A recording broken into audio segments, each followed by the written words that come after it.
Looking ahead to Tottenham, you actually sat down with Thomas Frank in September, had a long chat with him ahead of their first Champions League game. Just wonder how you reflect on that chat, and I suppose it shows how life can change in a short space of time. You're now managing against him this weekend.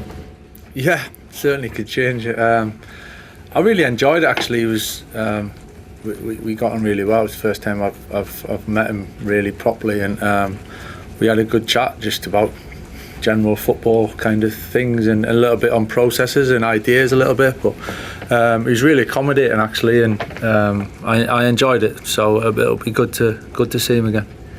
It's just over 19 and a half years ago since you signed for Manchester United from Tottenham. I know you of course played against them many a time, but you talk about your love for the club and how you fell in love with Manchester United. Can you pinpoint when that was after you made the move from London to Manchester, and maybe when that moment was for you?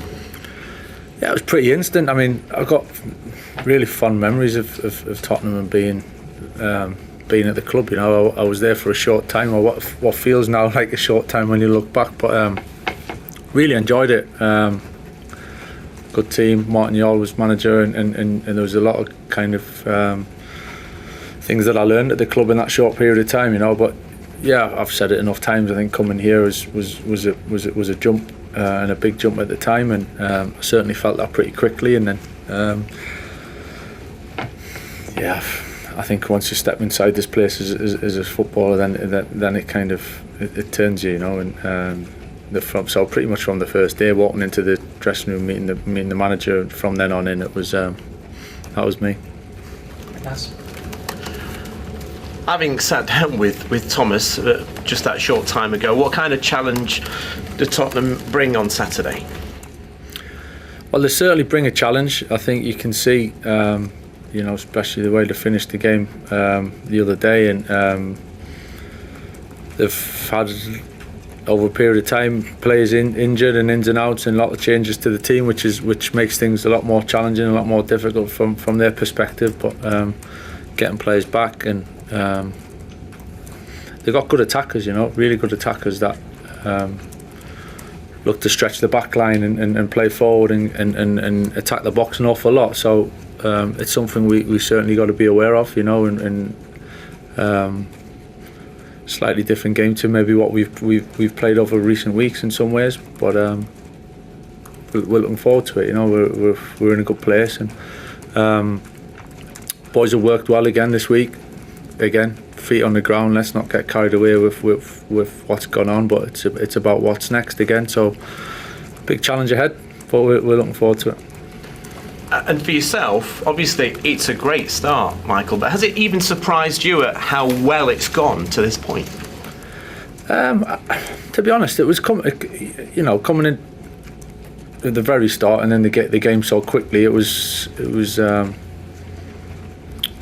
kind of step by step, so I wasn't really looking too far ahead, and you know, obviously people were saying at the time of first two games at that point were standout games, and expecting a tough start, and in some ways that maybe helped, and to get the whole group and focused and alive, if you like, you know, going into both games. But yeah, I didn't really look too far ahead, you know, and I couldn't allow myself to do that. But certainly over time, we kind of got a vague idea of what we want it to look like coming through the door, and certainly since we've been here, that becomes a lot clearer in what direction we want to go in. And how we want to play, you know. But certainly the three wins have been fantastic in different ways. So we feel confident we've got a lot of growth in the team and the squad, but it's coming from a good place.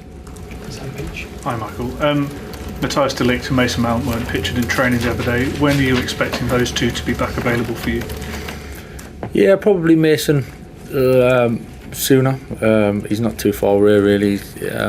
So we're hopeful it won't be too long at all for Mace. Matt, a little bit, he's working his way back. He's taking good steps and he's improving, and it's been really positive. A little bit too soon at the moment, but hopefully it won't be too long as well.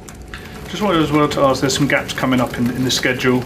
There was talk earlier in the campaign about mid-season friendlies. I think Ruben Amorim, the predecessor, said United would have to do it due to missing out European football, the need for revenues and things like that. Is that something that you're aware that's going to be happening? Are plans afoot to go anywhere? Yeah, at this stage, it's nothing's confirmed, or we are aware of the schedule, and there is some kind of spaces, if you like, that we can use in different ways. So it's all up for discussion at the moment, but nothing's been decided, and it might happen, it might not. We'll just have to wait and see.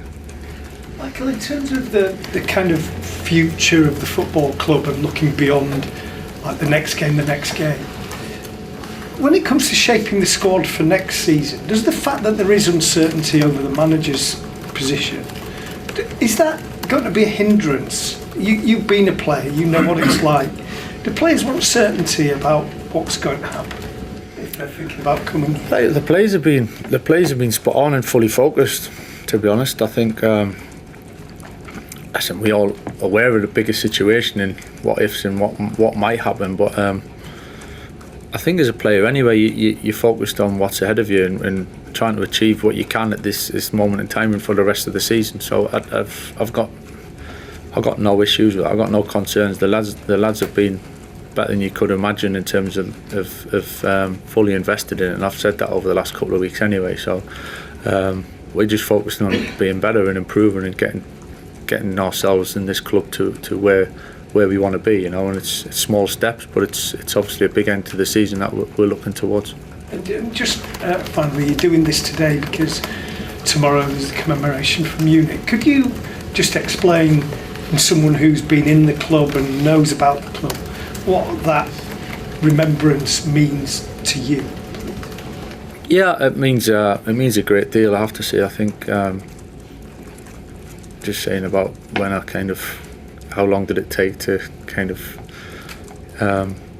love this place and love being in this place. It was quickly, and as soon as you come, you're made aware, and you can't help but know and understand the history. And I think it's a responsibility that when you work here, you play, you coach here, you understand what's come before us, and behaviours and responsibilities that we need to carry through. And Munich is probably the biggest part of the history of this club in terms of the tragedy itself, how the team and the football club bounced back from it and then went on to success, and everything from there was carried on. And it's Sir Alex, when I came, would mention it. It was important to him, it was important to us, and then it ends up becoming a way of life and a way of the club. And I think it's important that we carried it on, and I was here for the 50th, I was here for the 60th, see about the 70th, we're not sure yet, but being aware of it and being around it, and then especially in them moments, you really feel that emotion, to be honest with you. And inside the stadium tomorrow, not tomorrow, but on Saturday, I'm sure we'll feel it as well.